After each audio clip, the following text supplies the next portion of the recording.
मोमिन बेमण। असांजी अॼु जी जेका महिमान शख़्सियत आहे प्रोफेसर निसार अहमद सिद्दीकी साहब।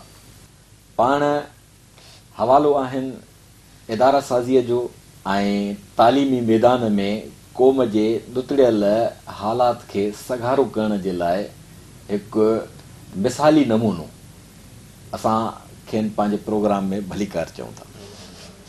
मौलाना अबुल कलाम आज़ाद रहमतुल्लाह अलैह ॿ ॻाल्हियूं ॾाढियूं ख़ूबसूरत कयूं। आहे त उन जूं सभई ॻाल्हियूं ख़ूबसूरत, पर असांजे हिन मौज़ूअ जे हवाले सां ॿ वधीक अहमियत थियूं रखनि। मौलाना फरमायो त पंहिंजे चौधारी पंहिंजी ज़िंदगी पाण मुयसरु कयो, कंहिं ते भाड़ियो न।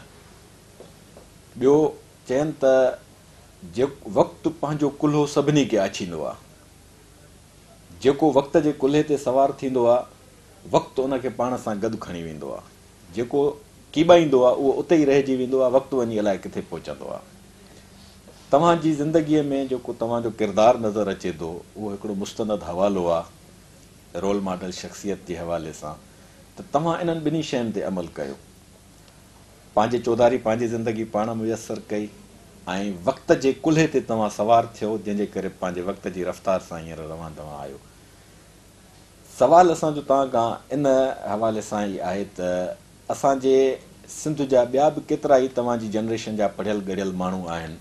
सिंध में सिर्फ़ु 5-8 हवाला रहिजी विया आहिनि जेके इदारा साज़ शख़्सियतूं आहिनि। डॉक्टर मोहम्मद सालेह मेमून साहिबु थी वियो, डॉक्टर काज़ी ग़ुलाम क़ादिर मेमून साहिबु थी वियो, इसरा जा रूहे रवां, डॉक्टर भट्टी साहिबु थी विया, गेम्स जा रूहे रवां, तव्हां आहियो। त ॿियूं केतिरियूं ई शख़्सियतूं ज़ाहिरी ॻाल्हि आहे लखनि में हूंदियूं, उहे रहिजी वियूं, हींअर गुमनाम आहिनि, को बि उन्हनि जो नालो कोन्हे को। अकबर इलाहाबादीअ चयो BA किया, नौकर हुए, पेंशन मिली और मर गए। पर तव्हां बजाए गुम थी वञण जे जेको किरदारु अदा कयो पिया, तव्हांखे अमरता ॾे पियो वठी वञे। इन जा नफ़्सियाती असबाब तव्हांजे नज़र में कहिड़ा आहिनि जो माण्हू कुंड वसाए वेही था रहनि ऐं बसि पेंशन ते गुज़ारो करे गुमनाम थी था वञनि? मां सम्झां थो त इन में जेको असांजो कल्चर आहे ऐं उन सां गॾु जेको सियासी पस मंज़र रहियो आहे माज़ीअ में, उन्हनि जो वॾो रोल आहे। त मक़सदु आहे त छाकाणि त असां ॿियनि जे उन में रहियासीं हाकमियत में, ऐं उनजे करे अंग्रेज़नि जी हुकूमत रही। असांजे नौजवाननि में, असांजी जेका बि जनरेशन हुई, उन्हनि में इंडिपेंडेंट सोच जो घटि मौक़ो मिलियो ऐं घटि थी। पोइ तंहिंजे करे ज़ाहिर आहे त नौकिरीअ ते भाड़ियो वियो ऐं नौकिरी ख़तमु थी त आराम सां वेही रहियो। खां जदोजहद करण वारो जेको रस्तो हुयो उहो अख़्तियार न कयो वियो। इन में मां सम्झां थो असांजे कल्चर ऐं असांजी जेका माज़ीअ में ऐं सियासी हैसियत रही आहे, माहौल रहियो आहे, उन जो वॾो असरु आहे। सियासत हूअं पंहिंजे जोहर में हिकु बहितरीनु शइ आहे, आर्ट ऑफ गवर्नमेंट। असां वटि जेका सियासत थिए पई उहा ॼण हिकिड़ी गार बणिजी वई आहे। जीअं चयो वेंदो आहे त बाबा मूंसां महिरबानी करे सियासत न कर, यानी हिकिड़ो अहिड़ो हवालो थी वियो आहे। उन सियासत में बि तव्हांजी जनरेशन में तव्हां उन्हनि माण्हुनि खे उसरंदे ॾिठो त कहिड़ो किरदारु अदा कनि पिया। आख़िर कहिड़ियूं अहिड़ियूं मजबूरियूं आहिनि क़ौमी सतह ते या मारूज़ी हालात जे मुताबिक़ जो उहे माण्हू जेके आहिनि सियासत जे तवसुत सां बजाए क़ौम खे जोड़ण जे सिर्फ़ु पाण खे पिया जोड़नि? उहा असांजी जेका इक़्तिसादी सूरत हाल रही आहे, उन्हनि जो बि वॾो इन में रोल आहे। त जेके मतिलबु 2 तबिका आहिनि, हिकिड़ा चवंदा आहिनि अंग्रेज़ी में त वेव्स हेव्स ऐं ॿिया हेव्स नॉट। हिकिड़ा उहे आहिनि जिन खे मिल्कियत आहे ऐं उन्हनि वटि कुझु आहे, उहे तक़रीबन असां वटि 10 खां 15-20 सैकड़ो थींदा। 80 सैकड़ो उहे आहिनि जेके हेव्स नॉट, जिन वटि कुझु कोन्हे। त पोइ उहे उन्हनि वटि सिर्फ़ु महिनत आहे, उन्हनि वटि महिनत आहे। पोइ तंहिंजे करे उहे महिनत कनि था, पर उन महिनत में सोचण ऐं पाण खे तब्दील करण वारो जेको आहे उहो नथो थिए। पोइ तंहिंजे करे उहो जेको असां वटि जागीरदारी सिस्टम हुयो या जेको पीरनि जो सिस्टम हुयो उहो जारी रहियो आहे।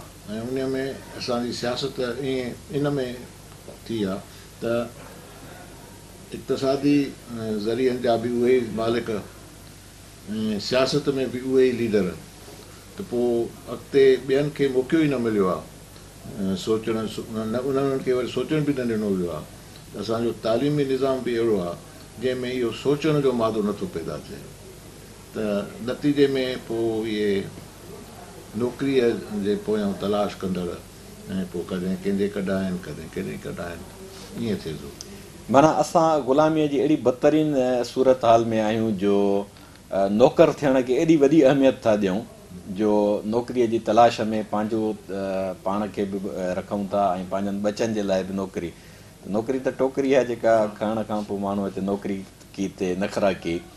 त तव्हांजो जेको ज़िंदगीअ जो सफ़र रहियो, तव्हां में इहो जज़्बो पैदा कीअं थियो जो तव्हां ठीकु आहे तव्हां नौकिरी कई, पंहिंजे नौकिरीअ जे अरसे ते तव्हां हिते अचूं था, पर उन खां पोइ जॾहिं तव्हां फारगुल बाल थिया त तव्हां क़ौम खे हिकिड़ो पुशअप ॾेई ऐं जेको सहारो ॾिनो आहे, इहो जज़्बो तव्हां में कीअं पैदा थियो? हालांकि तव्हांजी चौधारी बि जेके माण्हू हुया उहे ई नौकरनि वारी जेका नफ़सियात रखनि पिया, पर तव्हां हिकिड़ी आज़ादु मंशीअ सां निकिरी पंहिंजी ख़ुदीअ खे बि जॻायो, पंहिंजी ख़ुददारीअ खे बि बरक़रार रखियो।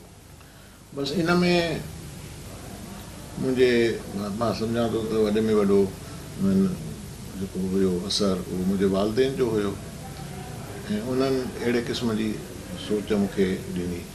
तंहिंखां पोइ जेका मुंहिंजी ज़िंदगीअ में बि ईअं थियो त शुरूआति मां हिकिड़े टीचर जे हैसियत में कई। मैट्रिक पास करण खां पोइ मां टीचर थियुसि ऐं टीचर थियण खां पोइ मां मुख़्तलिफ़ तालीमी कया ऐं पर उन में बि जॾहिं कंहिंजे नौकिरीअ जे लाइ या बदिलीअ जे लाइ कंहिंजे पोयां लॻणो पए उहो मां न कयो। पोइ जिते बि मूंखे मोकिलियो वियो त मां वयुसि ऐं उन सां गॾु मूंखे हिन नौकिरी करण जो चोरी शौक़ु न हुयो। तालीम मां चाहियां पियो त मां तालीम में अॻिते वधां ऐं तालीम जी ख़िदमत कयां पंहिंजे क़ौम जी बि सिंध जी बि, पर पोइ हालतूं अहिड़ियूं थियूं जो मां नौकिरी कई सरकारी, पर ऐं उन में बि मां शुरूआति टीचर जे हैसियत में कई ऐं मुख़्तलिफ़ जायुनि ते मां टीचर आहियुमि, जूनियर स्कूल टीचर खां सीनियर ताईं रहियुमि ऐं उन दौरान मां PhD में बि एजुकेशन में PhD करण जे लाइ बि वियो, पर कोर्स वर्क बि कयो। उन खां पोइ जेका ब्यूरोक्रेटिक मशीनरी आहे उन्हनि जो बि को पॉज़िटिव रोल कोन्हे असांजे मुल्क में, ख़ासि करे सिंध में। ख़ासि करे उनजे करे वरी मां सिविल सर्विस में हलियो वियुसि। उते मां ॾिठो त असुलु जेको ज़िंदगीअ जो मक़सदु आहे उहो त माण्हुनि जी ख़िदमत करणी आहे, पंहिंजे घर वारनि जी, ॿियनि जी। शुरूआति घर वारनि खां थी थिए, पोइ वरी पाड़े खां क़ौम ताईं, क़ौम खां बैनुल अक़वामियत ताईं, उहा पूरी न पई थिए। हिकु ॿ दफ़ो मां त जॾहिं अञा अंडर ट्रेनिंग हुउमि त नौकिरी छॾण जो बि सोचियो त वापसि वञा, यानी जॾहिं कामोर की लाइन में आयो, हा, त वरी वापसि वञा मां एजुकेशन में। पोइ उन वक़्तु बि इहो त मां जॾहिं सर्विस में बि हूंदो हुउसि त इवन शेरपुर में या कराची में, त शाम जे वक़्तु जेको वक़्तु मिलंदो हो त वञी पढ़ाईंदो हुउसि। मां कराची IBA में पढ़ाईंदो हुउसि ऐं तंहिंखां पोइ वरी शेरपुर में जेका आहे शाह अब्दुल लतीफ़ यूनिवर्सिटी उते पढ़ाईंदो हुउसि वञी। ऐं पोइ वरी उते मूंखे मां ॾिठो त जेको सबबु बणियो त मां जी कुझु वक़्तु पोस्टिंग उते थी, मुख़्तलिफ़ जॻहियुनि ते पई थींदियूं, त मूंखे मैनेजिंग डायरेक्टर साइट कयो वियो, सिंध इंडस्ट्रियल ट्रेडिंग स्टेट। उते मूं वटि नौजवान ईंदा, छाकाणि त मां फील्ड में घणो कमु कयो, ग्रेजुएट त साईं असां अप्लाई कयो आहे फलाणे कारखाने में पर उन्हनि असांखे इंटरव्यू लाइ कॉल न ॾिनी आहे, छाकाणि त असां सिंध यूनिवर्सिटी मां पास कयो आहे या बहिराण मां। पोइ मां उन्हनि खे फ़ोन वोन कंदो हुउसि त पोइ उन्हनि खे कॉल त अची वेंदी इंटरव्यू जे लाइ। इंटरव्यू में वेंदा हुआ उहे, पर ज़ाहिर आहे खॼंदा कोन।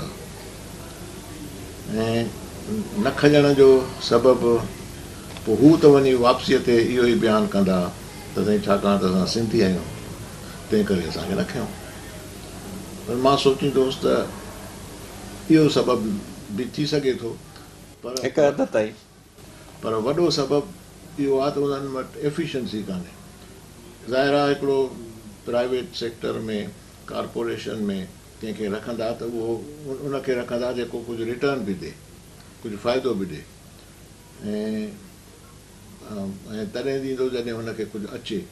हाणे हुननि जॾहिं असांजे स्टूडेंट्स में उहा क्वालिटी कोन्हे त उहे नथा खॼनि, ऐं पोइ हू मुख़्तलिफ़ ॻाल्हियूं कनि था ऐं अल्टीमेटली कुझु क्राइम जे तरफ़ बि हलिया था वञनि। इनखे कीअं दूरि कजे, उहो हिते मां जॾहिं मुंहिंजी पोस्टिंग थी कमिश्नर सखर इहो 94-95 में, तॾहिं पोइ मूंखे मौक़ो मिलियो कराचीअ मां डॉक्टर वहाब हूंदो कराची IB जो, उनखे मां रिक्वेस्ट कई, उहो हिते आयो ऐं पोइ असांखे हुन एफिलिएशन ॾिनी।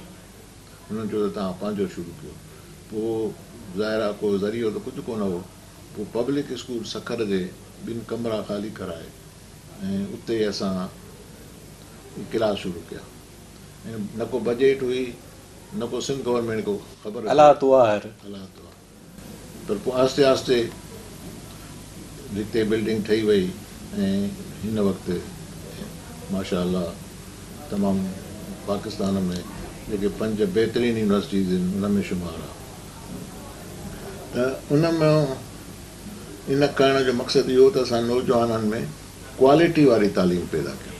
हुते जॾहिं वञनि था, पोइ जॾहिं मोटी था अचनि त एक्चुअली उन्हनि में ॿारनि जो ॾोह, नौजवाननि जो ॾोह न आहे। हू त वञनि था यूनिवर्सिटी, वालदेन जो बि ॾोह न आहे, उहे हुनखे ख़र्चु ॾियनि था, सभु कुझु कनि था, पाण बुखूं काटे बि हुनखे ॾियनि था, तव्हां वञी पढ़ो यूनिवर्सिटी में। ॿारनि जो बि ॾोह न आहे, स्टूडेंट जो बि ॾोह न आहे, जे वालदेन जो बि ॾोह न आहे। त ॾोह जे आहे त उहो यूनिवर्सिटियुनि जो आहे। त हू अहिड़ा ग्रेजुएट पैदा था कनि जिन जी मार्केट में ज़रूरत कोन्हे। मां चवंदो आहियां त इहे आर्मी ऑफ अनएम्प्लॉयबल्स पैदा था कनि, जेके किथे एम्प्लॉय थी न सघनि, छाकाणि त उन्हनि में उहा क्वालिटी न आहे। त कोशिशि इहा आहे त जीअं असां क्वालिटी वारी तालीम ॾियूं ऐं उहा तालीम ॾियूं जंहिं मां ॿार मार्केट में जॾहिं नौजवान वञनि त उन्हनि खे हिकदमि जॉब मिले। मतिलबु उहे इदारनि जी ज़रूरत हुजनि, इदारा उन्हनि जी ज़रूरत न हुजनि।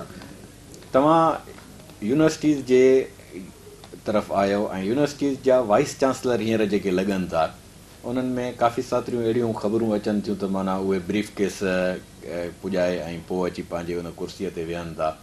पोइ ऐं ॾिसण में बि अचे थो केतिरा ई असांजे अखियुनि जे आॾो बि अहिड़ा किरदार असां ॾिसूं पिया त वाइस चांसलर थियण खां अॻु में उन्हनि वटि एतिरो कुझु कोन्हे।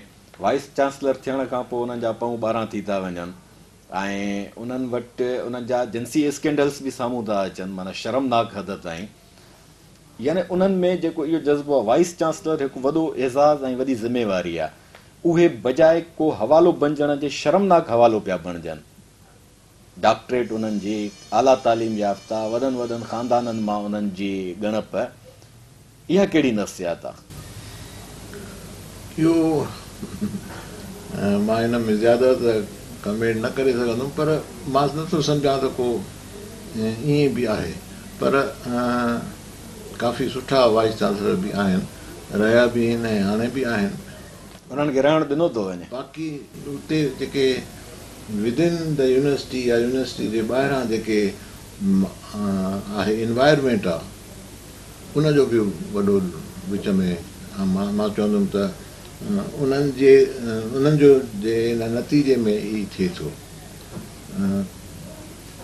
जेके यूनियन्स थियनि थियूं ऐं अक्सर मतिलबु सुठियूं बि थी सघनि थियूं, ऐं बाक़ी बि जेको सियासी प्रेशर विधो थो वञे उन्हनि ते, ऐं अंदरूनी तौर यूनियन्स, एम्प्लॉइज़ जूं यूनियन्स, स्टूडेंट्स जूं यूनियन्स, तंहिंखां पोइ ॿाहिरि वरी सियासतदाननि जो प्रेशर, त उन में पोइ मजबूर था थियनि। न पोइ यूनियन खे जेके उन्हनि जा अछा चिठा हथ अची था वञनि ऐं पोइ यूनियन वारा वरी उन्हनि खे ब्लैकमेल था कनि, हू अहिड़नि अछनि चिठनि ॾियण जो मौक़ो छो था ॾियनि? हुननि जे हथ ते ब्लैकमेल थियनि था, माना कायर थिया न? इन में ॿई ॻाल्हियूं थी सघनि थियूं। हरू बि ठाहे जेकॾहिं कंहिंजे ख़िलाफ़ 100% त ईअं कोन्हे को, बाक़ी जज़री तौर ते तव्हां महसूसु कंदा हूंदव, एतिरा इदारा हलायो पिया तव्हां, ॾिसो तव्हां हिकिड़ो पंहिंजो इदारो हलायो पिया, उनजो को स्कैंडल साम्हूं कोन थो अचे, तव्हांजी ज़ात ते बजाए करप्शन ते जा इल्ज़ाम हणण जे तव्हांजो नालो हिकिड़ो इज़त ऐं आबरूअ जो हवालो बणिजी चुको आहे, हुननि जो ईअं नथो थिए त ज़रूरु कुझु त आहे न?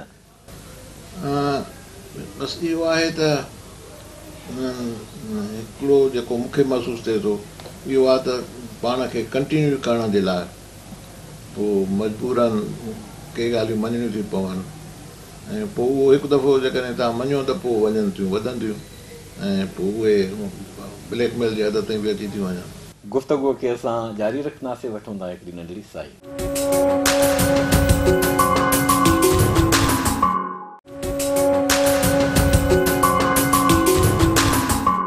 जी नाज़रीन, साईं तव्हां हिकु जेको इदारो हलायो पिया, उन इदारे में जेको तालीम जो मयार आहे उहो हींअर बैनुल अक़वामी सतह ताईं मञता माणे चुको आहे। मुरवज असां वटि जेके सरकारी इदारा आहिनि या प्राइवेट इदारा आहिनि, उन्हनि में जेको निसाब जो सिस्टम हले पियो, ओ लेवल, ए लेवल या बीकन स्कूल सिस्टम जेको आहे या सिटी स्कूल सिस्टम जेको आहे, इहो जेको तालीम जो तबक़ाती सिस्टम आहे, उन में रियासत जो जेको किरदारु आहे उहो मुअत्तल थो नज़र अचे, ऐं केतिरा तालीम जा वज़ीर जिन उन तालीम जे निसाब खे ठीकु करण जे लाइ मुसावी सतह ते आणणु चाहियो, उन्हनि खे वज़ारतुनि तां हटायो वियो। उहे कहिड़ियूं कुवतूं आहिनि जेके इन तालीम जे निसाब खे तबक़ाती रखी करे ऐं ग़रीबनि खे पंहिंजी औकात में रखणु ऐं अमीराननि ॿारनि खे अप करण जे चकर में शऊरी हरकतूं पियूं कनि? इन में मुंहिंजो जेको ज़ाती ख़्यालु आहे उन मुताबिक़ त तबक़ाती इन तालीम खां वधीक जेको असांजो इदारो, जेका गवर्नमेंट जो इदारो हुयो ऐं तमामु सुठो इदारो हो एजुकेशन डिपार्टमेंट, उन में जॾहिं सियासत अची वई या सिफारिश अची वई त उन खां ॾींहं खां वठी कमु ख़राबु थियणु शुरू थियो। मसलन मां जॾहिं मैट्रिक पढ़ंदो हुउसि तॾहिं प्राइवेट स्कूल हूंदा ई कोन हुआ, कोई कंसेप्ट न हो। ख़ैरपुर में त मां सम्झां थो राणीपुर, ख़ैरपुर, किथे बि गवर्नमेंट जा स्कूल हूंदा हुआ। 80 जे ॾहाके ताईं ईअं ई हुयो। हा, ऐं उन में ज़ाहिर आहे त तालीम बि तमामु सुठी थींदी। उस्ताद, मूंखे यादि न आहे त कॾहिं को उस्ताद क्लास में न अचे या स्कूल में न अचे, उहा त ॻाल्हि परे जी हुई, पर क्लास में बि हर वक़्त ते अची वेंदा हुआ उस्ताद ऐं तमामु सुठो पढ़ाईंदा हुआ, महिनत कराईंदा हुआ। पोइ आहिस्ते आहिस्ते सिफारिश ऐं सियासत जी गॾिजी जो उन्हनि आया त उन्हनि आहिस्ते आहिस्ते माहौल खे सेवारणु शुरू कयो। मेरिट जे बजाए, क्वालिटी जे बजाए जॾहिं ईअं सिफारिशी माण्हू खयां विया त ज़ाहिर आहे उन्हनि खे पढ़ाइण बि न पियो अचे ऐं पढ़ाइणु चाहिनि बि न पिया। पोइ इहो वधंदो वियो, ऐं जीअं वधंदो वियो त पोइ माण्हुनि, पेरेंट्स ज़ाहिर आहे महसूसु कयो त असांजे ॿारनि खे सही तालीम नथी मिले, त उन्हनि प्राइवेट स्कूल खोलिया, ऐं जॾहिं प्राइवेट स्कूल खुलिया त पोइ उते पैसे जी रांदि थी। जेको वधीक पैसा ॾेई सघे उहो कंहिं सुठे फीस वारे स्कूल में वञे। बाक़ी इहे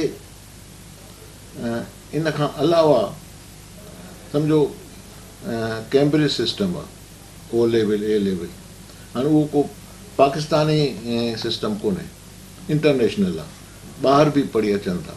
त हाणे जॾहिं हिन ग्लोबलाइज़ेशन वारे एज में असां उन्हनि खे आउट नथा करे सघूं, ज़ाहिर आहे हाणे जीअं पोइ तीअं तालीम जा बहितर सिस्टम बि अचनि था दुनिया में ऐं किन खे फॉलो कयो थो वञे त हिते हाणे जेके तबक़ाती स्कूल आहिनि उन में बि उन्हनि खे तव्हां ॿिनि टिनि हिसनि में विराए सघो था।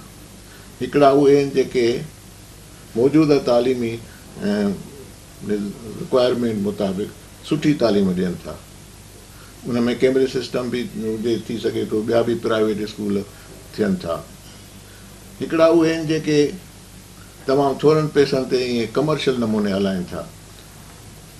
पर हाणे तव्हां ॾिसंदो सिंध में त वालदेन पंहिंजे ॿार खे सरकारी स्कूल मां कढी ऐं प्राइवेट स्कूल में थो विहारे ऐं हुनजी हालत बि माली एतिरी सुठी कोन्हे, तंहिं करे हिकिड़े नंढे स्कूल में थो विहारे।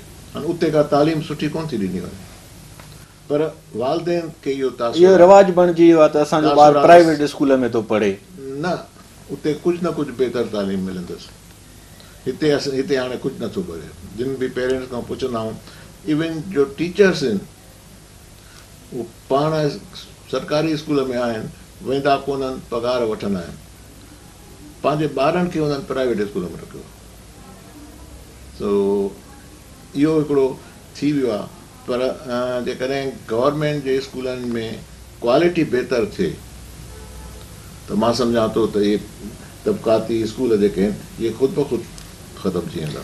उहे कहिड़ियूं रुकावटूं मां तव्हां खां पुछणु चाहियो त उहे कहिड़ियूं कुवतूं आहिनि जेके इन्हनि में रुकावट बणिजनि थियूं? तव्हां ॼाणंदीदा आहियो, पंहिंजी बैनुल अक़वामी हैसियत रखो था हिकिड़ी, त हिकिड़ी पहिरियों सवाल इहो आहे त रियासत वटि एतिरी बजट आहे, अरबें रुपयनि जी बजट आहे तालीम जे लाइ, उहे इन्हनि सरकारी स्कूलनि जूं इमारतूं बि आहिनि, पघारूं बि हिकांदियूं अचनि थियूं ऐं उस्तादनि खे एतिरो मिले थो जो उहे फारगुल बाल रही पंहिंजे सलाहियतुनि खे उजागर बि करे सघनि था। इहो बि थी सघे थो, मुमकिन आहे, आहिनि मुमकिनात त उनखे बेकन हाउस सिस्टम ते या पंहिंजो इन कैम्ब्रिज सिस्टम ते खणी अचनि। ईअं नथो थिए ऐं हर को ॾिसे पियो त नथो थिए।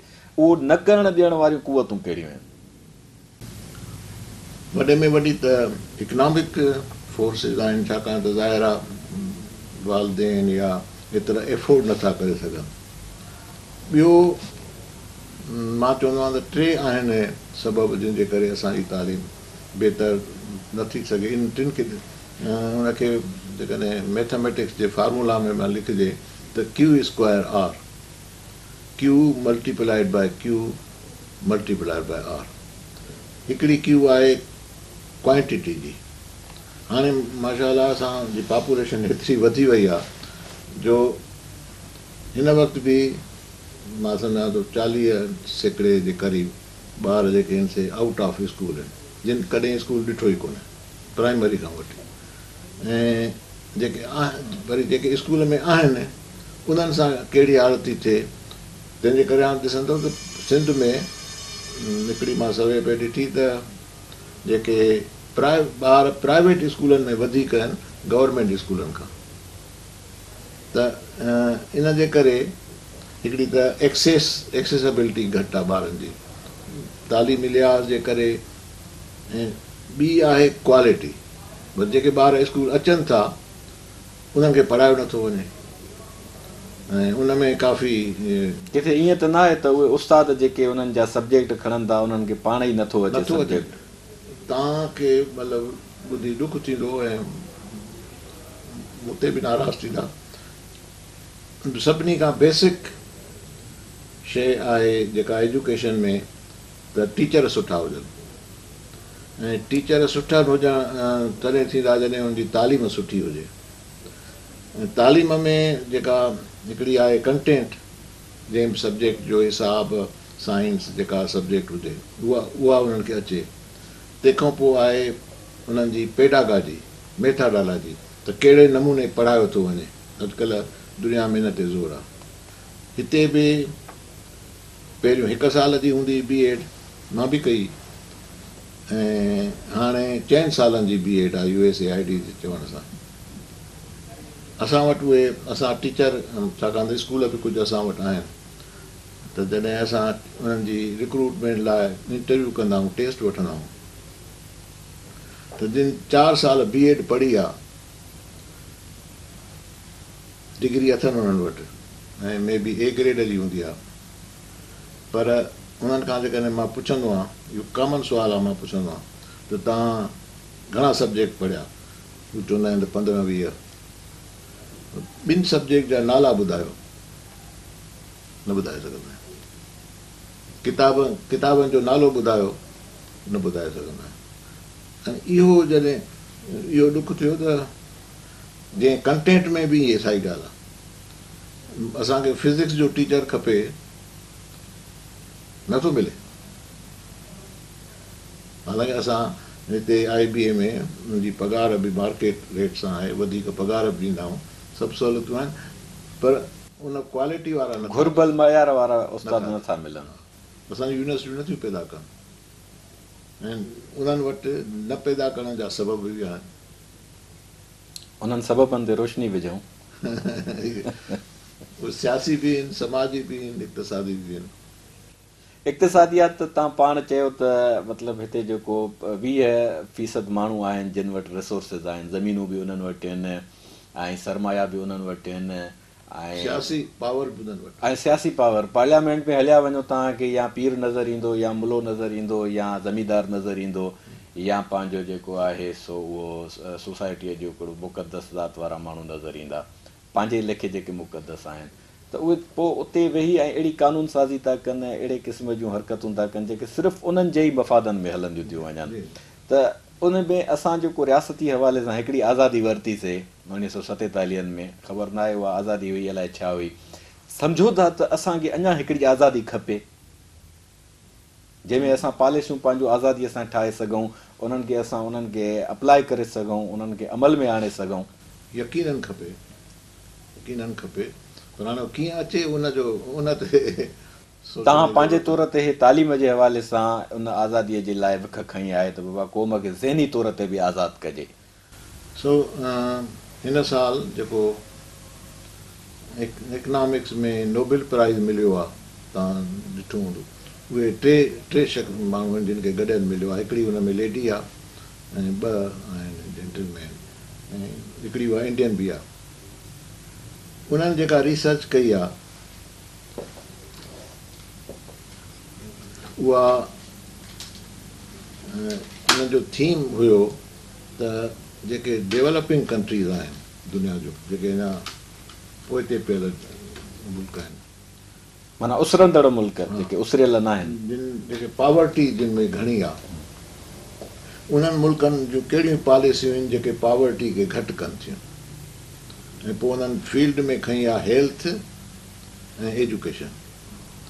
एजुकेशन जे सिलसिले में मां ॿुधायां त उन्हनि जो चवणु इहा त गुज़िरियल 20 सालनि खां असां पे स्टडी कई त जेके ग़रीब मुल्क आहिनि उन्हनि पंहिंजी पॉवर्टीअ खे घटि करण जे लाइ कहिड़ा तरीक़ा अख़्तियार कया, ऐं पोइ उन में नंबर 1 त एजुकेशन आहे। पोइ ॾिठो वियो त एजुकेशन में बि हुननि छा कयो, 2 क़िस्म जा स्कूलनि ते हुननि तजुर्बा कया आहिनि। जीअं न क्लिनिकल रिसर्च में तजुर्बा थींदा आहिनि, ईअं तजुर्बा कया आहिनि त दुनिया जे केतिरनि मुल्कनि मां, जिन मां कीनिया बि अची वई, त अफ्रीकन कंट्रीज़ बि अची वयूं, मैक्सिको बि अची वई, उन्हनि जे ॾिठो आहे त उन्हनि कहिड़ियूं पॉलिसियूं अख़्तियार कयूं। हिकु पॉलिसी आहे त उन्हनि चयो त छाकाणि त ॿार ग़रीब घराणे जा आहिनि त उहे उन्हनि खे अचण जे लाइ, उहो बुख ते था अचनि, कमज़ोर आहिनि, उन्हनि खे सुठी मानी ॾिनी वञे। तंहिंखां पोइ उन्हनि खे किताब वठी ॾियूं, ग़रीब आहिनि, उनजी राइश कयूं। हिकिड़ो तरीक़ो इहो कयो आहे उन्हनि एजुकेशन खे बहितर करण जे लाइ। ॿियो तरीक़ो चऊं त न, मानी बाने खे छॾियो, न्यूट्रिशन खे छॾियो, उन्हनि खे असां, छाकाणि त उहे प्राइमरी मां आया आहिनि, उन्हनि जी रेमेडियल एजुकेशन कयूं। उन्हनि खे असां जेको कुझु हू न सिखी सघिया आहिनि पंहिंजे स्कूल में, उन्हनि खे न पढ़ायो वियो आहे, उहो पढ़ायूं, रेमेडियल एजुकेशन कयूं। ऐं पोइ ॾिसूं त उन्हनि मुल्कनि में पॉवर्टी केतिरी घटि थी आहे। ऐं हुननि जी रिसर्च चए थी, उनखे नोबेल प्राइज़ उनखे मिलियो आहे त जिन खे रेमेडियल एजुकेशन ॾिनी वई उते पॉवर्टी घटि थियण में वधीक फ़ाइदो थियो आहे। बनस्बत हुनजे, जिन खे मानी ॾिनी वई, जिन खे खीर जा दॿा गिह जा दॿा ॾिना विया, हा, उन्हनि जे बनस्बत हुननि जी वधीक फ़ाल थिया। इन में असां सखर IBA गुज़िरियल 15 साल खां असां बि उन्हनि खे रेमेडियल एजुकेशन ॾींदा आहियूं। गुफ़्तगूअ खे असां जारी रखंदासीं, वठूं था हिकिड़ी नंढड़ी साई।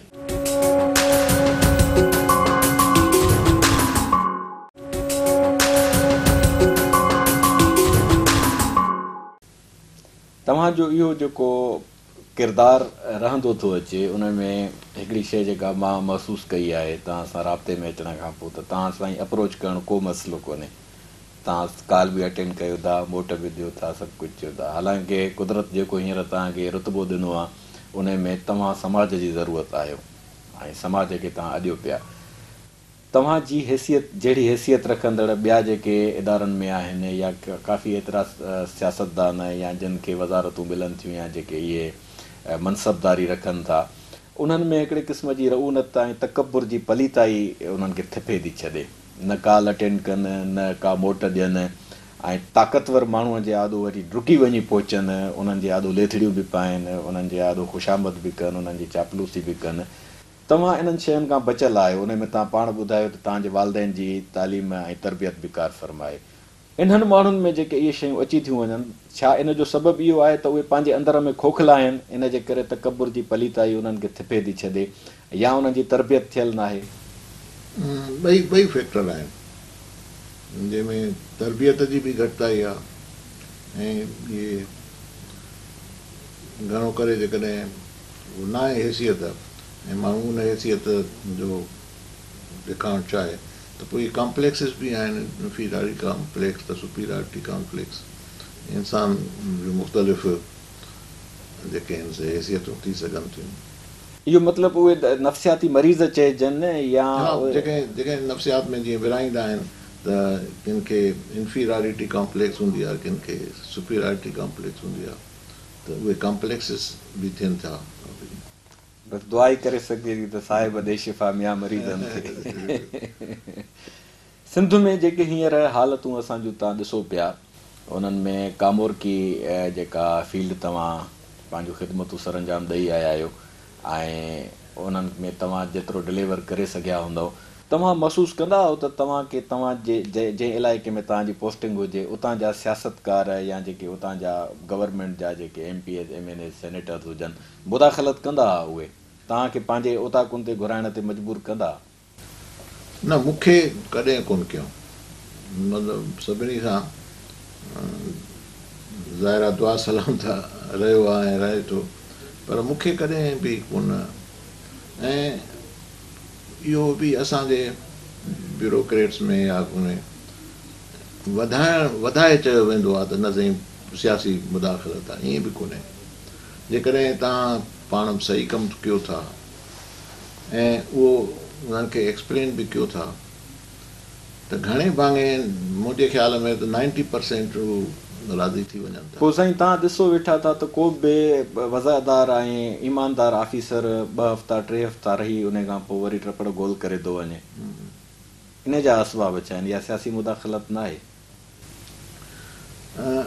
ॾिसो न, जेकॾहिं हिकु ॿ कनि ऐं ॿिया न कनि त पोइ ईअं ई थींदो। पर जेकॾहिं जॾहिं अॻे बि ब्यूरोक्रेसी जी ॻाल्हि कंदा आहिनि, त जेकॾहिं हिकिड़ो बदिली बि थी वञे त वरी ॿिए हंधि वञी वेहंदो।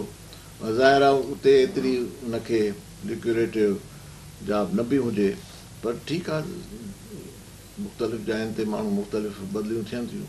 पर जेकॾहिं हिकिड़ो आहे चवनि त असां न कंदासीं, ॿिया वरी अची चवनि था साईं असां हाज़िर आहियूं, त पोइ तॾहिं थिए थो। पोइ मतिलबु हितां सियासतदाननि जो मन वधी थो वञे, जेके ब्यूरोक्रेसीअ खे पंहिंजे धागे में वटे ऐं हलाइण था चाहिनि।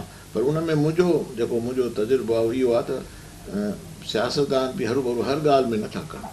पर पोइ असां जेकॾहिं मुंहिंजी नियत ख़राबु आहे, मां पाण बि कुझु करणु चाहियां थो, त पोइ इल्ज़ाम सॼो सियासतदान ते अचे थो। हींअर जेको असां वटि कशमकश हले पई गवर्नमेंट ऐं सिंध जे कामोरे में, उहा इन हद ताईं वधी थी वञे। तव्हां पाण ॾिसो पिया पुलिस डिपार्टमेंट जे हवाले सां या चीफ सेक्रेटरीअ जे हवाले सां, या ख़ुदि गवर्नर जे हवाले सां इहो जेको गैप आहे उन में रियासत जे हिकिड़े सूबे में सिर्फ़ु असांजे सिंध जे करे आहे या उन्हनि में के वाक़ई अहिड़ियूं सियासतदाननि जूं कोताहियूं आहिनि या कामोरनि जूं के कमज़ोरियूं आहिनि जंहिंजे करे इहो माहौल पियो क्रिएट थिए? साईं, इहे कमज़ोरियूं त थ्रू आउट पाकिस्तान आहिनि, बाक़ी हिते मुंहिंजे ख़्याल में त इहे न थियणु खपे। ऐं सूबे जो एतिरो अख़्तियार त हुजे त जेकॾहिं उहो चाहे त हुनजे मर्ज़ीअ वारो ऑफिसर हुते हुजे, इहो हुजणु खपे। इहो त सूबे जो पंहिंजो बुनियादी हक़ आहे। हा, इहो इन में मां नथो सम्झां त उहो सही ॻाल्हि आहे। मज़हबी हवाले सां तव्हांजो हिकिड़ो पंहिंजो पस मंज़र बि आहे, ज़ाहिरी ॻाल्हि आहे, सिद्दीकी निस्बत आहे तव्हांजी सैयदना हज़रत अबू बकर सिद्दीक़ रज़ी अल्लाह अन्हु जे ख़ानदान मां। उन हवाले सां तव्हां ते तारीख़ ते नज़र आहे ऐं तारीख़ ते नज़र जे दौरान तव्हां जेको अॼु जो असांजो माहौल ॾिसियो पिया जंहिंमें फ़िरक़ाबंदी वधंदी पई वञे ऐं जिन खे जेका बि निस्बत हासिलु आहे उहे पंहिंजी का न का दरगाह खोले या न को इदारो खोले दुकान चमकाइण जे चकर में अची था वञनि, पीर बणिजी वेही था रहनि ऐं पोइ उतां जेको कुझु फहिलिजे थो, छा था सम्झो उहा जहालत पई फहिलिजे या शऊर पियो फहिलिजे? टोटली जहालत पई फहिलिजे। इन खे कंट्रोल करण जे लाइ तव्हां पंहिंजे हिकिड़े बेहसियत तालीमी माहिर जे कीअं ॾिसो था त इन जहालत खे कंट्रोल करियो? असां तालीमी खे बहितर कयूं, क्वालिटी में बि, ऐं उनजी टियों मां जेके तव्हांखे Q²R ॿुधायूं त टियों R आहे। हिकिड़ी क्वांटिटी, असांजी पॉपुलेशन वधंदी थी वञे ऐं सभिनी ताईं हिन एजुकेशन नथी पहुचे। ॿी क्वालिटी जंहिंजो जेतिरो ज़िक्र कयोसीं। ऐं टी आहे रिलेवेंस, त करिकुलम रिलेवेंट हुजे। असांजे करिकुलम में हाणे रिलेवेंस कोन्हे ॿिनि हिसाबनि सां बि। हिकिड़ो त अनफॉर्चुनेटली हालांकि करिकुलम आहे पर उन ते अमल बि नथो थिए, त जेको करेक्टर बिल्डिंग हुजे। अॻे तालीमी जेको उस्ताद बि कंदा हुआ ऐं करिकुलम बि ईअं हूंदो त जेको आहे सो अख़लाक़ी तालीम वधीक ॾिनी वेंदी। उस्ताद पंहिंजे प्रैक्टिकल सां बि, यानी तरबियत ऐं तालीम गॾोगॾु हलंदा। हाणे उहो तरबियत वारो हिसो वञे थो घटिबो ऐं तंहिंजे करे बल्कि उस्ताद पाण तरबियत जे क़ाबिल आहे। में बि ईअं बि थी सघे थो त पोइ उनजे करे अख़लाक़ियात वारो पहलू घटि थी वियो आहे, सिर्फ़ु मादियत आहे, त पोइ उन्हनि जे नतीजनि में ईअं थिए थो। मादियात जे हवाले सां सरमाएदार दुनिया जेका आहे उन्हनि जेको कल्चर डेवलप कयो आहे जंहिंमें माण्हुनि खे शयुनि में जकड़े छॾियो अथनि। हालांकि जेके सतही ज़हनियत वारा माण्हू हूंदा आहिनि उहे शयुनि में नज़र रखंदा आहिनि, जेके आला दिमाग़नि वारा माण्हू हूंदा आहिनि उहे पंहिंजी थिंकिंग ते तालुक़ ते नज़र रखंदा आहिनि त आइडियाज़ कीअं डेवलप कजनि। जे क़ुर पाक जी हिकिड़ी आयत आहे त इहो अल्लिमुहुमुल किताब वल हिकमत वयुज़क्कीहिम, त हू किताब जी तालीम बि ॾिए थो ऐं हिकमत मां मुराद आहे विज़डम, ॾाहप, ऐं वयुज़क्कीहिम उन्हनि जी तरबियत बि करे थो। ॾाहप, तरबियत ऐं किताब मां माना निसाब जेको बि आहे, मज़हबी निसाब अलॻि आहे, असरी निसाब अलॻि आहे। त इन्हनि टिनी नुक़्तनि खे हम आहंग करण जे लाइ तव्हां छा सोचींदा आहियो त इन्हनि पॉलिसीज़ खे कीअं डेवलप कजे जेको सिंध सतह ते, मुल्की सतह ते, बल्कि बर सगीर जी सतह ते वधीक मुसलम बि थी सघे ऐं क़ाबिल अमल बि थी सघे? हुनमें करिकुलम असांजो के बहितर करण जी ज़रूरत बि आहे, रिलेवेंट करण जी ज़रूरत बि आहे, पर उन सां गॾु उन में जेको अख़लाक़ियात आहे उनखे वधीक हिसो ॾिनो वञे ऐं उस्ताद पंहिंजे अमली तौर बि उन्हनि खे हिकिड़ो सुठे अख़लाक़ जो नमूनो पेश कनि ऐं करिकुलम जे ज़रिए उनखे पढ़ायो बि वञे। ऐं उहो पढ़ाइणु मतिलबु अलॻि हिकिड़ी अख़लाक़ियात जी सब्जेक्ट रखी, जीअं असां वटि किन हंधनि ते थींदो आहे त अख़लाक़ियात जी हिकिड़ी अलॻि सेपरेट सब्जेक्ट रखी पढ़ाई वञे। एक्चुअली अख़लाक़ियात ई आहे त हर सब्जेक्ट में अख़लाक़ियात फिज़िक्स में बि थी सघे थी, मेडिसिन में बि थी सघे थी, इंजीनियरिंग में बि थी सघे थी, हर हंधि अख़लाक़, यानी हर सब्जेक्ट जो बेस आहे अख़लाक़ियात। हा, उन में जीअं न तस्बीह में धाॻो हूंदो आहे त अख़लाक़ियात हिकिड़ो धाॻो आहे जेको सभिनी फील्ड्स में अचणु खपे। तमामु शानदार ॻाल्हि आहे इहा। सरमाएदार दुनिया जेको हींअर कल्चर डेवलप कयो आहे, कैपिटल सोसाइटी सॼी दुनिया बणिजी वई आहे जंहिंजो ट्रोड़ पेश कयो वियो सोशलिज़म जे सूरत में। तव्हां बहैसियत हिकु यानी बिज़नेस रिक्वायरमेंट खे ॾिसो पिया ऐं उन्हनि खे हैंडल बि कयो पिया त व्याज जो निज़ाम जाॾे काॾे काहे पियो आहे, यानी को बि माण्हू इन पासे खां जकड़े ख़ाली कोन्हे को, त जिते इन जी वॾे में वॾी नहूसत इहा आहे त उते महिनत जो क़दुरु कोन्हे को, शइ जो क़दुरु आहे। त इन खे तव्हां त पंहिंजे इन अख़लाक़ी तनाज़ुर में कीअं पिया ॾिसो जेका कैपिटल सोसाइटी आहे? ॾिसो, दुनिया में हाणे इहा एहसास बि पैदा थियो आहे, या सोच बि वधी रही आहे, ऐं वॾा वॾा जेके सम्झो इन्हनि दुनिया जा आहिनि, वेस्टर्न कंट्रीज़ जा माहिर आहिनि इक़्तिसादियात जा, उहे सभई चवनि था त कैपिटलिज़म त डेमोक्रेसी खे वॾे में वॾो नुक़सानु ॾिनो आहे। कॉटलर उनजो मशहूरु किताब आहिनि मार्केटिंग जा, ऐं उनखे गुरू सम्झो वेंदो आहे, इकनॉमिस्ट आहे बेसिकली, ऐं हार्वर्ड में बि हुयो, MIT। उन्हीअ जो किताब हिते मां तव्हांखे ॾेखारे सघां। उहो चए थो त हाणे इहा असांजी कैपिटलिज़म जेका आहे सा हर ब्रेकफास्ट ते डेमोक्रेसी थी खाए पई। मतिलबु ज़ाहिर आहे हिते बि ईअं आहे त कैपिटलिज़म जेको डेमोक्रेसी जो उसूल आहे उहो त इहो आहे त सभु माण्हू हिकु जहिड़ा आहिनि, मुसावात जो गैर तबक़ाती सिस्टम। हिते ईअं आहे त जेको पैसे वारो आहे उहो ई मथे अची सघे थो सियासत में, ॿियो त नथो अची सघे। हाणे अमेरिका में ट्रम्प ई अची सघियो आहे छाकाणि त बिलियनियर आहे, उन जे जाइ ते ॿियो नथो अची सघे। मतिलबु असर अंदाज़ था थियनि पंहिंजे इलेक्शन ते, वोटिंग ते। त पोइ तंहिंजे करे हाणे उते वॾी सोच हले थी त हिन कैपिटलिज़म खे घटि कयो वञे। शेयर्ड कैपिटलिज़म हिकिड़ो नओं लफ़्ज़ ठाहियो अथऊं, उहो इस्तेमालु थो थिए, ऐं उन ते बहरहाल इहो रियलाइज़ेशन दुनिया में आहे त कैपिटलिज़म नुक़सानु ॾिनो आहे। मज़हबी तारीख़ ॿुधाए थी हज़रत मूसा अलैहिस्सलाम खां वठी मार्क्स ताईं, ख़ुदि हुज़ूर सल्लल्लाहु अलैहि वसल्लम जन जो जेको क़ुरानी फार्मूलो आहे त लैस लिल इंसान इल्ला मा सआ, त माण्हूअ जे लाइ उहा शइ हलाल आहे जंहिंजे लाइ हू महिनत करे उहा हासिल थो करे। त इहो पैगम्बरनि जो जेको वॾो रहियो उहो बि सोशलिज़म जे ई वेझो वेझो रहियो। सोशलिज़म में हिकिड़ी जेका इस्लाम सां टकराइजंदड़ ॻाल्हि आहे उहा इहा आहे, तव्हां बि इन शइ खे वधीक बहितर सम्झो था त इस्लाम में तरके जो सिस्टम आहे, विरासत जो, यानी हिकु हद ताईं मिल्कियत जो इस्तेकाक आहे जेका वारसनि में तक़सीम थी थिए। सोशलिज़म में वरी ईअं कोन्हे को। बहरहाल सोशलिज़म बनिस्बत कैपिटलिज़म जे तमामु हिकिड़ो शानदार फार्मूलो आहे। त पैगम्बरनि जी उन तालीम खे असां पंहिंजो, छाकाणि त इस्लामी रियासत थी सघिजे, उनजो हिसो असां सोशलिज़म जे हवाले सां इन तनाज़ुर में छो कोन था खणी अचूं जो असांखे ज़रूरत महसूसु थी आहे इस्लामिक बैंकिंग जे ट्रेड खे वधाइण जी। ऐं पोइ उन में इहो आहे त हिकिड़ो मज़ाहिया पोर्ट्रेट आयो जंहिंमें बैंक में जेको लोन थो खणे हिकिड़े खे रसो ॿधी ऐं छिकनि था, ॿिए खे वरी तस्बी ॿधी उन सां था छिकनि। न, इन में मां सम्झां थो त सोशलिज़म मां मक़सदु जेकॾहिं आहे त असांजो जेके प्रोडक्शन करण वारियूं शयूं आहिनि उन्हनि मां हिकु जहिड़ो सभिनी खे मिले। हाणे छा आहे न, ॾिसो असां इकनॉमिक्स में पढ़ाईंदा त 4 आहिनि प्रोडक्शन जा सोर्सिस। हर खे पंहिंजो हिसो मिले, जेको बि प्रॉफिट अचे उहो चइनी में विराइजे।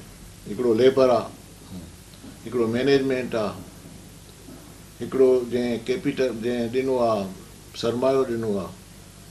त इहे जेके आहिनि हर खे हिसो मिले, ऐं बाक़ी जेको बचे थो उनखे रेंटल चवनि था, उहो जेको कैपिटलिस्ट आहे उहो खणे थो, जेको सीड़पकार आहे। सीड़पकार खां हा सीड़पकार आहे। ॿियनि खे लेबर खे पंहिंजो हिसो मिले थो, घटि थो मिले जेको मिले थो। अहिड़ी तरह जंहिंजी ज़मीन आहे उनखे रेंट मिले थी। हे जेको सीड़पकार आहे उहो पंहिंजे हिसे जे बि खणे थो ऐं हुनखे रेंट बि मिले थी, वधीक था मिलनि पैसा। त उहे जेके वधीक पैसा आहिनि उहे पोइ वञनि था वधंदा। पोइ हिकिड़ा जेके आहिनि से बिलियनियर थी विया आहिनि, हिकिड़ा महिनत कश वटि सिर्फ़ु महिनत ई रहे थी ऐं पंहिंजे तरके में वरसे में सिर्फ़ु महिनत ई छॾे थो, हो हिकांदो माल छॾे थो। जेको मतिलबु चवणु इहो आहे त तव्हां जेको इन में जेको सीड़पकार खणे थो उहो पंहिंजो हिसो बि खणे थो ऐं जेको मथियों बचे थो उहो बि खणे थो, उहो बि विरहाइजी वञे हिन चइनी फैक्टर्स में, त पोइ माना ॿेगी हुनजी ख़तमु करणी आहे। ॿेगी ख़तमु करणी आहे। त इन पस मंज़र में इस्लाम त इहा ॻाल्हि क्लियर कई त अल मुज़ारअत लैस बिजाइज़। हज़रत इमाम अबू हनीफ़े दुक्तो ॾिनो सीरत जे तनाज़ुर में हुज़ूर जन जे इनक़लाब जे हवाले सां, बाबा हे जेको ज़मींदारी सिस्टम आहे, हिकिड़ो खेड़े ॿियो खाए, इहो मुतलक़न हराम आहे, ऐं जेको सीड़पकारीअ सां पैसो थो अचे, महिनत उन में ज़हनी या जिस्मानी न आहे, उहो बि हराम आहे। त इन तनाज़ुर में ज़ाहिरी ॻाल्हि आहे इन इस्लाम जे इन्हनि नुक़्तनि खे मसख़ कयो वियो आहे। इस्लाम में ख़ुदि जेको हींअर मुरवज इस्लाम आहे, हिकिड़ो आहे जेको हक़ीक़ी इस्लाम आहे, हिकिड़ो जेको मुरवज इस्लाम आहे। मुरवज इस्लाम बि असांजे कैपिटल सोसाइटीअ खे बि सपोर्ट करे। इन हवाले सां तव्हां छा चवंदव? छाकाणि त दुनिया में ख़ासि करे जॾहिं सियासी सिस्टम्स इहे रहिया आहिनि जिन में बादशाहत रही आहे, उहो बि हिकिड़े क़िस्म जी कैपिटलिज़म आहे, त पोइ उन वक़्त जे में जेका ओपिनियन रहियो आहे ऐं मे बी फ़तवाऊं आयूं आहिनि, उहे बि उन जे फेवर में आयूं आहिनि। दरबारी फ़तवाऊं उहो सिस्टम अॼु ताईं हले कोन पियो। हींअर केतिरा ई इदारा आहिनि जेके सरमाएदारनि जी वंगार पिया वहनि। बिल्कुलु, हाणे बि उहो हले थो। ऐं जेको सरमाएदार जे ख़िलाफ़ पियो वञे उन इदारे खे उसरणी न पियो वञे। सही। तव्हांजी वॾी महिरबानी, तव्हां असांखे टाइम ॾिनो। नाज़रीन, साईं जे गुफ़्तगूअ जो जेको तत्व बीठो सो इहो बीठो त इदारनि खे जेकॾहिं असां पाण भरो न कंदासीं, तालीम जे निसाब खे जेकॾहिं असां मुसावी न कंदासीं, तेसि ताईं असां पंहिंजी क़ौम खे ख़ुशहालीअ ऐं तरक़ीअ जे पासे वठी वञण जे बजाए तनज़ुल मां कढण जे चकर में ई पंहिंजूं सलाहियतूं पिया ज़ाया कंदासीं। तकबुर ऐं रऊनत जी पलीताईअ में वरितल जेके किरदार आहिनि उहे दरअसल खोखला आहिनि, उन्हनि जे अंदर में कुझु बि कोन्हे, जंहिंजे करे उहे जंहिं कुर्सीअ जे अहल न आहिनि, जॾहिं उते वेहनि था अची त उतां जेका पंहिंजे रवैयनि जी बदबू ऐं धप फहिलाइनि था, उहा सॼे माहौल खे सेंवारे थी छॾे, किनू करे थी छॾे। उन्हनि जी या त तरबियत थियणु घुरिजे या उन्हनि खे उन्हनि कुर्सियुनि जो अहल सम्झी उन्हनि ते वेहण जे बजाए उन्हनि खे पंहिंजी औकात में रखिजे। दुनिया हींअर कैपिटल सोसाइटीअ जे चकर में जेको मादियात परस्तीअ जे रोग में वठिजी वई आहे, इन जो बहितरीनु हल इहो ई आहे त असां सोशलिज़म खे ऐं क़ुरानी इक़्तिसादियात जो जेको रूह आहे उनखे फ़रोग़ ॾियूं, तॾहिं ई इंसाननि में अख़लाक़ियात जो बुण बुनियादु रही सघे थो ऐं माण्हू थी ज़िंदगी गुज़ारे सघे थो। को इंसानु धरतीअ ते कंहिंजे मोहताजीअ जे बजाए पंहिंजी ख़ुदी ऐं ख़ुददारीअ खे जाॻाए इंसानी अज़मत जी ज़िंदगी माणे सघे थो।